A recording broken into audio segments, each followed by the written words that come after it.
ಆನೇಕಲ್ ವಿಧಾನಸಭಾ ಕ್ಷೇತ್ರದ ಬೊಗಳೂರು ಗ್ರಾಮ ಪಂಚಾಯಿತಿ ವ್ಯಾಪ್ತಿಯ ದೊಡ್ಡ ತಿಮ್ಮಸಂದ್ರ ಗ್ರಾಮದಲ್ಲಿರುವ ಇತಿಹಾಸ ಪ್ರಸಿದ್ಧ ದೇವಾಲಯಗಳಾದ ಶ್ರೀ ತಿರುಮಲ ವೀರಾಂಜನೇಯ ಸ್ವಾಮಿ ಮತ್ತು ಶ್ರೀ ಶನಿ ಮಹಾತ್ಮ ಸ್ವಾಮಿಯ ಬ್ರಹ್ಮರಥೋತ್ಸವ ಗ್ರಾಮಸ್ಥರ ಮತ್ತು ಭಕ್ತರ ಸಮ್ಮುಖದಲ್ಲಿ ಸಡಗರ ಸಂಭ್ರಮದಿಂದ ನೆರವೇರಿತು. ಇನ್ನು ವಿಶೇಷವಾಗಿ ದೊಡ್ಡ ತಿಮ್ಮಸಂದ್ರ ಗ್ರಾಮದಲ್ಲಿ ಹಲವು ಕಲಾ ತಂಡಗಳೊಂದಿಗೆ ತಮಟೆ ವಾದ್ಯದೊಂದಿಗೆ ಶ್ರೀ ತಿರುಮಲ ವೀರಾಂಜನೇಯ ಸ್ವಾಮಿ ಮತ್ತು ಶ್ರೀ ಶನಿ ಮಹಾತ್ಮ ಸ್ವಾಮಿಯ ರಥೋತ್ಸವಗಳು ಗ್ರಾಮದ ಪ್ರಮುಖ ರಸ್ತೆಯಲ್ಲಿ ಮೆರವಣಿಗೆ ನಡೆಸಲಾಯಿತು. ಹಾಗೆಯೇ ಭಕ್ತರು ರಥಗಳ ಮೇಲೆ ಬಾಳೆಹಣ್ಣು ಎಸೆದು ತಮ್ಮ ಭಕ್ತಿಯನ್ನು ಸಮರ್ಪಿಸಿದರು. ವಿಶೇಷವಾಗಿ ಗ್ರಾಮದ ಯುವಕರು ಬಣ್ಣಗಳನ್ನು ಒಬ್ಬರಿಗೊಬ್ಬರು ಎರಚಿಕೊಂಡು ಕುಣಿದು ಕುಪ್ಪಳಿಸಿದ ದೃಶ್ಯ ಕಂಡುಬಂತು. ಹಾಗೆಯೇ ಅರವಂಟಿಕೆ ಮತ್ತು ಅನ್ನದಾಸೋಹ ಕುಟೀರಗಳನ್ನು ರಸ್ತೆ ಉದ್ದಕ್ಕೂ ವ್ಯವಸ್ಥೆ ಮಾಡಲಾಗಿತ್ತು. ಇನ್ನು ಈ ವೇಳೆ ಬೆಂಗಳೂರು ನಗರ ಜಿಲ್ಲಾ ಪಂಚಾಯಿತಿ ಮಾಜಿ ಅಧ್ಯಕ್ಷರು ಹಾಗೂ ಬಿಜೆಪಿ ಹಿರಿಯ ನಾಯಕರಾದ ಸಿ ಮುನಿರಾಜುರವರು ಮಾತನಾಡಿ, ಗ್ರಾಮಗಳಲ್ಲಿ ಹಬ್ಬ ಹರಿದಿನಗಳು ಆಚರಣೆ ಮಾಡುವುದರಿಂದ ಹಿಂದೂ ಧರ್ಮ ಪ್ರಗತಿ ಕಾಣುವುದರ ಜೊತೆಗೆ ಗ್ರಾಮಗಳಲ್ಲಿಯೂ ಒಗ್ಗಟ್ಟು ಕೂಡ ಹೆಚ್ಚಾಗುತ್ತದೆ ಎಂದರು. ದೊಡ್ಡತಿಮ್ಮಸಂದ್ರ ಗ್ರಾಮ ಪುಟ್ಟ ಗ್ರಾಮವಾಗಿದ್ದರೂ ಸಹ ಹಬ್ಬ ಮತ್ತು ಜಾತ್ರೆಗಳನ್ನು ಗ್ರಾಮಸ್ಥರೆಲ್ಲ ಒಟ್ಟಾಗಿ ಸೇರಿ ವಿಜೃಂಭಣೆಯಿಂದ ಆಚರಿಸುತ್ತಾ ಬರುತ್ತಿದ್ದಾರೆ. ಭಗವಂತ ಸಕಲರಿಗೂ ಒಳಿತನ್ನು ಮಾಡಲಿ ಎಂದು ಶುಭ ಹಾರೈಸಿದರು. ಇನ್ನು 2 ದಿನಗಳ ಕಾಲ ದೊಡ್ಡತಿಮ್ಮಸಂದ್ರ ಗ್ರಾಮದಲ್ಲಿ ಕರಗ ಮಹೋತ್ಸವ, ಪಲ್ಲಕ್ಕಿ ಉತ್ಸವ, ರಸಮಂಜರಿ ಕಾರ್ಯಕ್ರಮ ಸೇರಿದಂತೆ ಹಲವು ದೇವತಾ ಕಾರ್ಯಕ್ರಮಗಳು ನಡೆಸಲಿದ್ದು, ಸಕಾಲಕ್ಕೆ ತಾಲೂಕಿನ ಜನತೆ ಹೆಚ್ಚಿನ ಸಂಖ್ಯೆಯಲ್ಲಿ ಭಾಗವಹಿಸಿ ಸ್ವಾಮಿಯ ಕೃಪೆಗೆ ಪಾತ್ರರಾಗುವಂತೆ ಮನವಿ ಮಾಡಿದರು. ಇನ್ನು ಕಾರ್ಯಕ್ರಮದಲ್ಲಿ ದೊಡ್ಡತಿಮ್ಮಸಂದ್ರ ನಾಗರಾಜ್, ಮುನಿರಾಜು, ಅಶೋಕ್, ಅಮರೇಶ್, ಮಂಜುನಾಥ್, ರಮೇಶ್, ಗುರುಮೂರ್ತಿ, ರಾಮಕೃಷ್ಣಪ್ಪ, ನಾಗರಾಜ್ ಮತ್ತು ಗ್ರಾಮಸ್ಥರು ಭಾಗವಹಿಸಿದರು.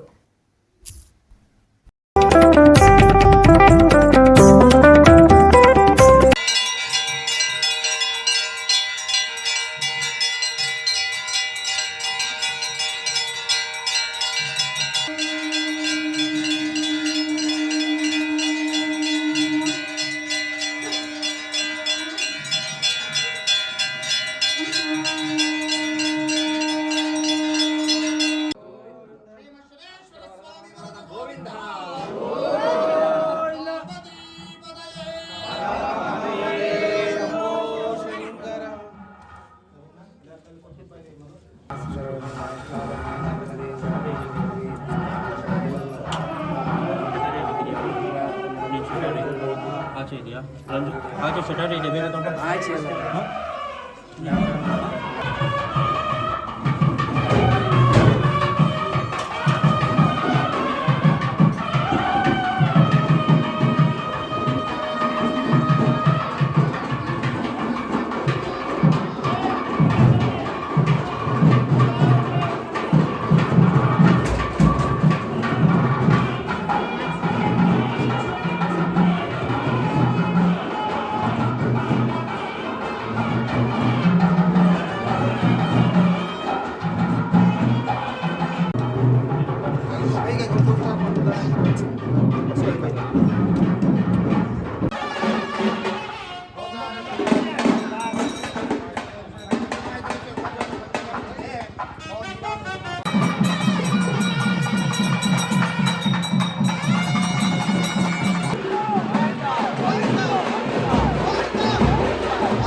ಸಾರ್ವಜನಿಕ ಬಂಧುಗಳಿಗೆ ಶ್ರೀರಾಮನವಮಿಯ ಹಬ್ಬದ ಶುಭಾಶಯಗಳನ್ನು ಅರ್ಪಿಸ್ತಾ ಇದ್ದೇನೆ.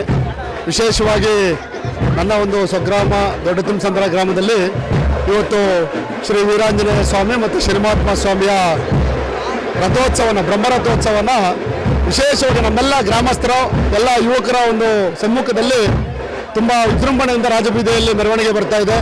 ಆ ಒಂದು ಎರಡೂ ರಥೋತ್ಸವಗಳನ್ನು ಇಡೀ ಗ್ರಾಮಸ್ಥರು ಮತ್ತು ಸುತ್ತಮುತ್ತಲಿನ ಗ್ರಾಮಸ್ಥರು ಯಶಸ್ವಿಯಾಗಿ ಒಂದು ಜಾತ್ರಾ ಮಹೋತ್ಸವನ ಆಯೋಜನೆ ಮಾಡಿದ್ದಾರೆ. ಮತ್ತು ಇವತ್ತು ಸಂಜೆ ಕೂಡ ಕಲಾ ತಂಡದಿಂದ ಕೋಲಾಟ ಇರ್ಬೋದು ಮತ್ತು ಆರ್ಕೆಸ್ಟ್ರಾ ಇರ್ಬೋದು. ನಾಳೆ ಪಲ್ಲಕ್ಕಿ ಉತ್ಸವ ಇದೆ. ಇವತ್ತು ನೈಟು ಹಸಿ ಕರಗ ಇದೆ. ನಾಳೆ ಮಾರಮ್ಮ ಏನು ಗ್ರಾಮ ದೇವತೆ ನಮ್ಮ ಮಾರಿಯಮ್ಮ ದೇವಿಯ ಒಂದು ಕರಗ ಮಹೋತ್ಸವ ಕೂಡ ನಾಳೆ ಸಂಜೆ ಇರ್ತಕ್ಕಂಥ ಒಂದು ಸಂದರ್ಭ. ಮತ್ತು 30ಕ್ಕಿಂತ ಹೆಚ್ಚು ಪಲ್ಲಕ್ಕಿಗಳು ಎಲ್ಲ ಒಂದು ದೇವತೆಗಳನ್ನು ಈ ಒಂದು ಗ್ರಾಮದಲ್ಲಿ ರಾಜಬೀದಿಯಲ್ಲಿ ಮೆರವಣಿಗೆ ಮುಖಾಂತರ ವಿಶೇಷವಾದ ಪಲ್ಲಕ್ಕಿಗಳನ್ನು ಆಯೋಜನೆ ಮಾಡ್ತಾ ಇದ್ದಾರೆ. ಎಲ್ಲ ಸುತ್ತಮುತ್ತಲಿನ ಗ್ರಾಮಸ್ಥರು ಭಕ್ತಾದಿಗಳು ಬಂದು ಸಕಾಲಕ್ಕೆ ಆ ದೇವಿಯ ಮತ್ತು ದೇವರ ದರ್ಶನವನ್ನು ಪಡೆದು ತಮ್ಮ ಕಷ್ಟಗಳನ್ನು ಈಡೇರಿಸಲಿಕ್ಕೆ ಆ ಭಗವಂತನಲ್ಲಿ ಎಲ್ಲರೂ ಕೂಡ ಬೇಡ್ಕೋಬೇಕಾಗಿ ನಾನು ಮನವಿಯನ್ನು ಮಾಡ್ತಾ ಇದ್ದೀನಿ. ಯಾಕೆಂದರೆ ನಾವೆಲ್ಲ ಹಿಂದೂಗಳಾಗಿ ಹುಟ್ಟಿ ನಮ್ಮ ಸನಾತನ ಧರ್ಮದಿಂದ ಏನು ಯಾವ ರೀತಿ ನಮ್ಮ ಪೂರ್ವಜರು ಆಯೋಜನೆ ಮಾಡ್ಕೊಂಡು ಬಂದಿದ್ರು, ಪ್ರತಿಯೊಂದು ರಥ ಏನು ಈ ಒಂದು ಜನವರಿಯಿಂದ ಏನು ಶುರುವಾದಂಥ ಒಂದು ಜಾತ್ರಾ ಮಹೋತ್ಸವಗಳು ಪ್ರತಿ ಗ್ರಾಮದಲ್ಲೂ ಜಾತ್ರೆಗಳು ನಡೀತಾ ಇರುತ್ತೆ. ಅದೇ ರೀತಿಯಾಗಿ ಚಿಕ್ಕ ಗ್ರಾಮ ಹೋದರೂ ನಮ್ಮ ದೊಡ್ಡತಿಮ್ಮಸಂದ್ರ ಗ್ರಾಮ ಕೇವಲ ಒಂದು 150ರಿಂದ 200 ಮನೆ ಇರ್ತಕ್ಕಂಥ ಗ್ರಾಮ ಹೋದರೂ ಕೂಡ ದೊಡ್ಡ ಜಾತ್ರೆಯನ್ನು ಮಾಡುವಂಥ ಕಳೆದ 7 ವರ್ಷಗಳಿಂದ ನಡ್ಕೊಂಡು ನಮ್ಮೆಲ್ಲ ಹಿರಿಯರು ಮುಖಾಂತರ ನಡೆಸ್ಕೊಂಡು ಬರ್ತಾ ಇದ್ದಾರೆ. ಎಲ್ರಿಗೂ ಕೂಡ ಶುಭವಾಗಲಿ, ಆ ಭಗವಂತ ಒಳ್ಳೇದು ಮಾಡಲಿ ಅಂತ ಈ ಸಂದರ್ಭದಲ್ಲಿ ಎಲ್ರಿಗೂ ಬೇಡ್ಕೊ. ಜೈ ಶ್ರೀರಾಮ್. ನಮ್ಮ ಹಿರಿಯರು ಈಗ ನಮಗೆಲ್ಲ ತೋರಿಸ್ಕೊಟ್ಟಿದ್ದಾರೆ ಈ ಥರ ಮಾಡಿ ಅಂತ. ನಮ್ಮ ಮಕ್ಕಳು ಮುಂದೆ ಹಿಂಗೆ ಮಾಡಲಿ, ಹಿಂದೂ ಧರ್ಮ ಇನ್ನೂ ದೊಡ್ಡದಾಗಲಿ, ಈ ಸಾಂಸ್ಕೃತಿಕ ಕಾರ್ಯಗಳೆಲ್ಲ ನಡೀಲಿ ಅಂತ ನಾವು ಆಶಿಸ್ತಾ ಇದ್ದೀವಿ. ಗ್ರಾಮದ ಜಾತ್ರೆಯ ಆಂಜನೇಯ ಸ್ವಾಮಿ ಮತ್ತು ಶನಿಮಹಾತ್ಮ ದೇವಸ್ಥಾನದ ವಿಜೃಂಭಣೆಯಾಗಿ ಎಲ್ಲ ಒಟ್ಟಾಗಿ ನಾವು ಗ್ರಾಮದಲ್ಲೇ ಆಚರಿಸ್ತಾ ಇದ್ದೇವೆ. ನಮ್ಮ ಗ್ರಾಮಕ್ಕೆ ಎಲ್ಲ ಜನಗಳು ಬಂದು ಸಹಕಾರ ಕೊಡ್ತಾ ಇದ್ದಾರೆ. ನೀವು ಬಂದು ನಮ್ಮ ಸಹಕಾರ ಕೊಟ್ಟಿದ್ದೀರಾ. ಜೈ ಶ್ರೀರಾಮ್. ಮೊದಲನೆಯದಾಗಿ ಈ ಒಂದು ಶ್ರೀರಾಮನವಮಿ ಹಬ್ಬದ ಎಲ್ಲ ಹಿಂದೂ ಬಂಧುಗಳಿಗೆ ಶುಭಾಶಯಗಳನ್ನು ಕೋರ್ತಾ ಇದ್ದೀನಿ. ಈ ಒಂದು ದೊಡ್ಡತಿಮ್ಮಸಂದ್ರ ಗ್ರಾಮದಲ್ಲಿ ಪ್ರತಿ ವರ್ಷವೂ ಸಹ ಜಾತ್ರಾ ಮಹೋತ್ಸವವನ್ನು ನಮ್ಮ ಜಿಲ್ಲಾ ಪಂಚಾಯತ್ ಅಧ್ಯಕ್ಷರ ಅಧ್ಯಕ್ಷತೆಯಲ್ಲಿ ಮತ್ತು ಗ್ರಾಮದ ಎಲ್ಲ ಪ್ರಮುಖ ಹಿರಿಯರ ಆಶೀರ್ವಾದದೊಂದಿಗೆ ಈ ಕಾರ್ಯಕ್ರಮ ನಡೀತೈತೆ. ಈ ಕಾರ್ಯಕ್ರಮವನ್ನು ನಮ್ಮ ಗ್ರಾಮದ ಎಲ್ಲ ಹಿರಿಯರು ಮತ್ತು ಗ್ರಾಮಸ್ಥರು ಸೇರಿ ತುಂಬ ವಿಜೃಂಭಣೆಯಿಂದ ಮಾಡ್ತೀವಿ. ಈ ಒಂದು ಜಾತ್ರೆ ಮಹೋತ್ಸವಕ್ಕೆ ಸುತ್ತಮುತ್ತಲಿನ ಗ್ರಾಮಸ್ಥರು ಹಾಗೂ ಪಕ್ಕದ ರಾಜ್ಯವಾದ ತಮಿಳುನಾಡು ಜನನೂ ಸಹ ಬಂದು ದೇವರ ಕೃಪೆಗೆ ಪಾತ್ರರಾಗಿ ಈ ಬ್ರಹ್ಮರಥೋತ್ಸವವನ್ನು ಭಾಗವಹಿಸಿ ಹೋಗ್ತಾರೆ. ಮತ್ತು ಸೋಮವಾರದಂದು ಪಲ್ಲಕ್ಕೋತ್ಸವ ಇರ್ತವೆ. ಅನೇಕ ದೇವರುಗಳು ನಮ್ಮೂರಿಗೆ ಬಂದು ಇಲ್ಲಿನ ಕಷ್ಟ ಕಾರ್ಪಗಳನ್ನು ಪಾರು ಮಾಡಲಿಕ್ಕೆ ನಾವೆಲ್ಲ ದೇವತೆಗಳನ್ನು ಕರ್ಕೊಂಡು ಬರ್ತೀವಿ. ಎಲ್ಲರ ದೇವರ ಆಶೀರ್ವಾದವನ್ನು ಜನರಿಗೆ ಪಡ್ಕೊಳ್ಬೇಕು ಅಂತೇಳಿ ಈ ಮೂಲಕ ಮತ್ತೊಮ್ಮೆ ಶ್ರೀರಾಮನವಮದ ಶುಭಾಶಯಗಳನ್ನು ಅರ್ಪಿಸ್ತಾ ಇದ್ದೀವಿ. ಜೈ ಶ್ರೀರಾಮ್. ಏನು ಇವತ್ತು ದೊಡ್ಡತಿಮ್ಮಸಂದ್ರ ಗ್ರಾಮದಲ್ಲಿ ಜಾತ್ರಾ ಮಹೋತ್ಸವ ಏನು ನಡೆಸ್ತಾ ಇದ್ದೀವಿ, ತುಂಬ ವರ್ಷಾನುಗಟ್ಟಲೆ ಇತಿಹಾಸದಲ್ಲಿ ಚೆನ್ನಾಗಿ ನಡೀತಾ ಇದೆ. ಹಂಗಾಗಿ ಊರಿನ ಉಸ್ತುವಾರಿಗಳಾದಂಥ ಮಾನ್ಯ ಜಿಲ್ಲಾ ಪಂಚಾಯತಿ ಅಧ್ಯಕ್ಷರು ಹಾಗೂ ಊರಿನ ಪ್ರಮುಖ ಸದಸ್ಯರಾದಂಥ ಅಶೋಕು, ವೆಂಕಟೇಶು ಇವರೆಲ್ಲ ಮುಂದೆ ನಿಂತು ನೀಟಾಗಿ ಏನು ಬೇಕೋ ಅದೆಲ್ಲ ಇದು ಮಾಡಿಕೊಂಡು ವರ್ಷಗಳಿಂದ ಮಾಡ್ಕೊಂಡು ಬರ್ತಾ ಇದ್ದಾರೆ. ಸದಾಕಾಲ ಹಿಂಗೆ ಮುಂದಕ್ಕೂ ದೇವ್ರ ಶಕ್ತಿ ಕೊಡಲಿ, ಹಿಂಗೆ ಮಾಡ್ಕೊಂಬರಲಿ ಅಂತೇಳಿ ಆ ಮಾರಮ್ಮನಲ್ಲಿ ಶನಿಮಹಾತ್ಮ ದೇವರಲ್ಲಿ ಹಾಗೂ ಆಂಜನೇಯ ದೇವರಲ್ಲಿ ಪ್ರಾರ್ಥನೆ ಮಾಡ್ಕೊಳ್ತೀವಿ. ಗ್ರಾಮದಲ್ಲಿ ಸುಮಾರು ಒಂದು 8-10 ವರ್ಷಗಳಿಂದ ವಿಜೃಂಭಣೆ ಜಾತ್ರೆ ನಡೆಸ್ತಾ ಇದ್ದಾರೆ. ಈ ಜಾತ್ರೆಗೆ ನಮ್ಮ ಮುನ್ರಾಜವರು ಇವರು ಜಿಲ್ಲಾ ಪಂಚಾಯತ್ ಅಧ್ಯಕ್ಷರಾದ ಮೇಲೆ ಇವರು ವಿಜೃಂಭಣೆ ರೋಡ್ಗಳೆಲ್ಲ ಮಾಡಿಸಿ ಎಲ್ಲ ದೇವಸ್ಥಾನಗಳನ್ನು ಪ್ರತಿಯೊಂದು ದೇವಸ್ಥಾನಕ್ಕೂ ಅಷ್ಟೇ ಹೂವಿನ ಅಲಂಕಾರದಿಂದ ಎಲ್ಲ ಮಾಡಿಸ್ತಾ ಇದ್ದಾರೆ. ನಮ್ಮ ಜಿಲ್ಲಾ ಪಂಚಾಯತ್ ಮುನ್ರಾಜವರು ಅವ್ರ ದೇವರು ಆರೋಗ್ಯ ಕೊಡಲಿ ಅಂತೇಳಿ ನಮ್ಮ ಆರೈಕೆ.